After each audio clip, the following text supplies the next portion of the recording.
पाकिस्तान में national assembly और प्रांतीय चुनाव के लिए वोटिंग खत्म हो गई है। मतदान सुबह 8:30 बजे शुरू हुआ और शाम 5:30 बजे तक चला। पाकिस्तान में वोटों की गिनती के बीच अलग अलग सीटों से रुझान आने भी शुरू हो गए हैं। बताया जा रहा है कि आधिकारिक नतीजे 9 फरवरी को घोषित हो सकते हैं। चुनाव के दौरान पूरे पाकिस्तान में धांधली के आरोपों और इंटरनेट ठप होने की घटनाएं सामने आते रही। इसके अलावा चुनाव के एक दिन पहले से ही पाकिस्तान में जगह जगह धमाके की खबरें भी आती रही। ऐसे में एक्सपर्ट्स भी मानते हैं कि पाकिस्तान में चुनाव महज दिखावा है। वहां उसी की सरकार बनेगी जिसे पाकिस्तानी आर्मी का सपोर्ट है। इधर चुनाव के दौरान पाकिस्तान के 3 बार के प्रधानमंत्री और PMLN चीफ नवाज शरीफ भी वोट डालने पहुंचे। वो अपनी बेटी मरियम शरीफ के साथ वोट डालने के लिए पहुंचे थे। इस दौरान उन्होंने कहा कि वो आम लोगों के जीवन में सुधार करेंगे। कौम को जो है ना वो बिल्कुल दबाव बर्बाद करने का जो कल्चर है लोगों के लिए जिंदगियों में आसानियां आएंगी, महंगाई का इंशाल्लाह ताला मोबाइल पीछे कर भाई, थोड़ा और पीछे कर। पाकिस्तान के लोग खुशहाल जिंदगी इंशाल्लाह बसर कर सकेंगे। और यही लोगों का आज लोगों की तमन्ना है। ये एक पार्टी जो है उसको मरियम नवाज साहब बहुत जरूरी है। अगर इसके मुल्क के मसाइल हल करने हैं तो एक पार्टी जो है उसको पूरा मैंडेट मिलना चाहिए। इसके अलावा पाकिस्तान में अगली सरकार बनाने के दूसरे बड़े दावेदार पाकिस्तान पीपल्स पार्टी के मुखिया बिलावल भुट्टो ने भी अपने मताधिकार का इस्तेमाल किया। वहीं वोटिंग के लिए पहुंची पाकिस्तान की आम जनता ने कहा कि वे लोग भविष्य के लिए वोटिंग कर रहे हैं। वे चाहते हैं कि पाकिस्तान की अर्थव्यवस्था ठीक हो जाए। हम यहाँ वोट कास्ट करने आए इस उम्मीद के ऊपर कि हमारे मुल्क के लिए अच्छे हुक्मरान अल्लाह पाक की तरफ से आएँ और इस मुल्क की इकॉनमी को बेहतर करें, इस मुल्क के मामलात को बेहतर करें ताकि मुल्क हमारा आगे बढ़े और आगे चले। इसी अज़म के साथ हम यहाँ आए और अपना वोट कास्ट किया है। हम तो चाहते हैं जो भी आए खुदा जिनको भी सेलेक्ट करे वो हमारे मुल्क के लिए तरक्की और हमारे मुल्क की मायशे और बहबूद के लिए और मुल्क के लिए और ख़ास अपनी आवाम के लिए तरक्की और बरकत का बायस हो। देखें, पाकिस्तान हमारा मुल्क है।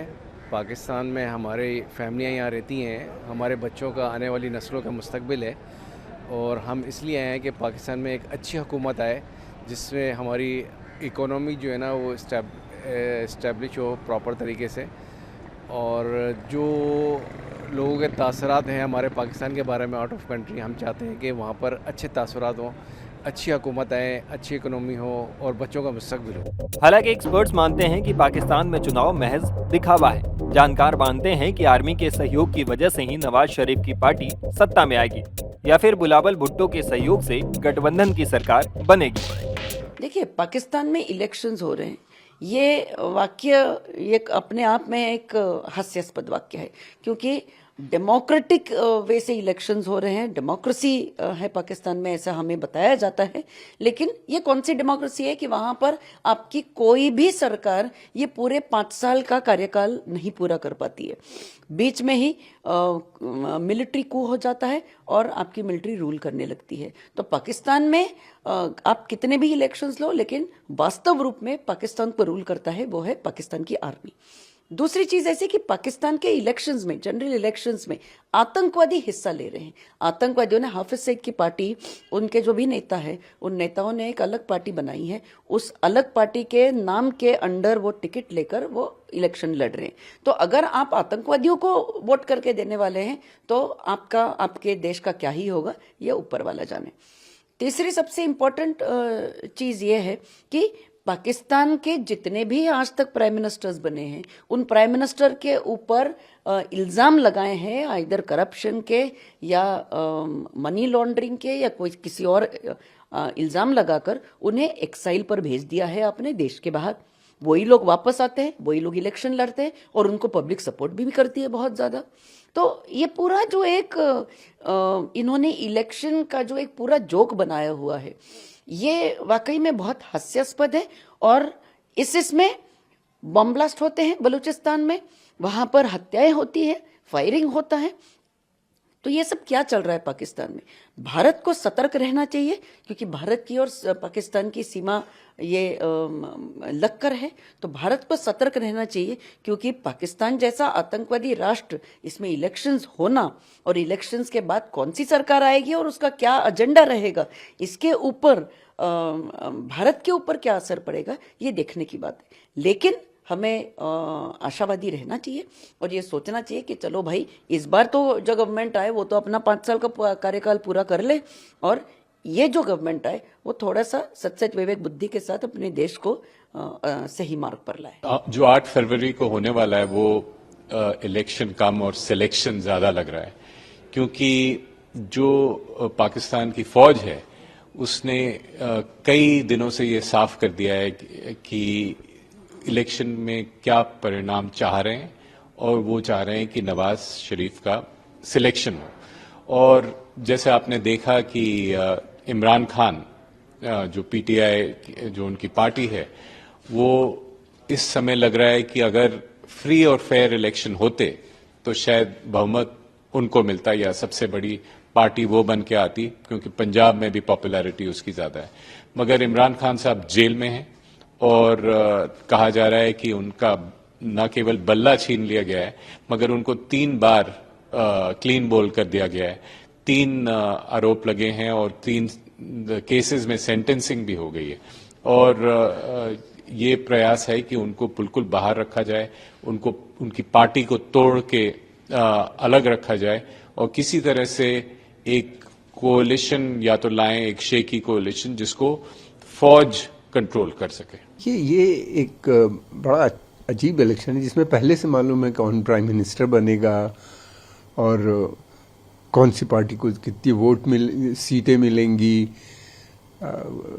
2 मेन कैंडिडेट हैं वैसे देखा जाए तो, एक फॉर्मर प्राइम मिनिस्टर जो थे नवाज शरीफ, मियां नवाज शरीफ, और दूसरे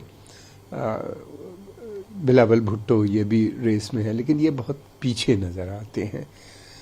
अब कोशिश नवाज शरीफ की यह है कि उनको सिंगल लार्जेस्ट पार्टी इमर्ज हो। दूसरी तरफ एक चीज़ और भी है, अगर बहुत कोलिशन में हो सकता है कि नवाज शरीफ प्रधानमंत्री न बने, बल्कि वो अपनी बेटी मरियम को भी प्रमोट कर सकते हैं। सेहत भी उनकी ठीक नहीं है, और दूसरी बात यह है कि उस कोलिशन को पीछे से चलाना उनके लिए ज़्यादा आसान होगा। वैसे नवाज शरीफ के अब संबंध बहुत अच्छे हो गए हैं पाकिस्तान की सेना से, फैमिली दोबारा से रिहेबिलिटेट हो गए हैं, उनके सारे गुनाह माफ़ कर दिए गए हैं, वापस आ गए हैं।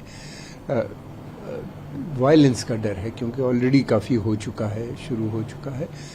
कल देखना ये है कि किस तरह, ख़ास तौर से खैबर पख्तूनख्वा और बलूचिस्तान, ये 2 जगहों पे लगातार वायलेंस चल रहे हैं और आगे भी बढ़ने का।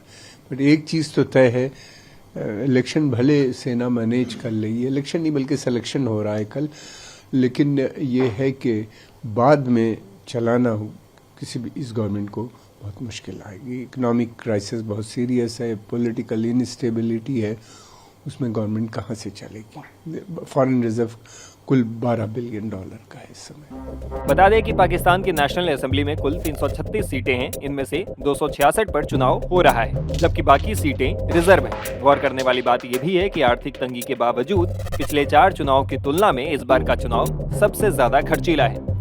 इस चुनाव में करीब 1000 करोड़ रुपए खर्च हो रहे हैं। टाइम्स नाउ भारत डिजिटल की रिपोर्ट।